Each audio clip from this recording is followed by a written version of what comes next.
ओम साईराम. बाबांचे भक्त जे आहेत ते बाबांच्यावर जे अतिशय मनापासून प्रेम करतात आणि समर्पित भावनेने जे आहे ते बाबांची सेवा करत असतात.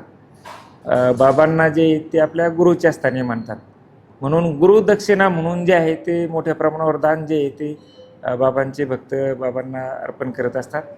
आज दिल्लीच्या एका भक्ताने जे आहे एक ब्राऊज जो आहे तो बाबांना अर्पण केलेला आहे. सर्वसाधारणपणे 80 ग्रॅम त्याचं वजन आहे आणि तो हिरेजडित आहे आणि अत्यंत आकर्षक आणि सुंदर असा ब्राऊज त्यांनी तो बनवलेला आहे.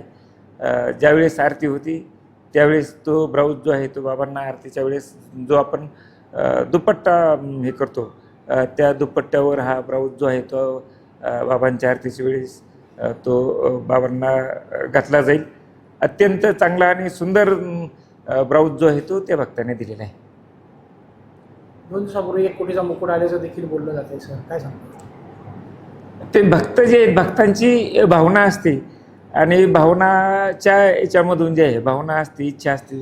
कालचा जो भक्त जो आहे तो त्याची 15 वर्षापासूनची इच्छा होती, ती इच्छा बाबांनी पूर्ण केली म्हणून त्या भक्तांनी जो आहे तो मुकुट जो आहे तो बाबांना अर्पण केलेला आहे. असं भक्तांची इच्छा असते, त्यानुसार ते दान करत असतात.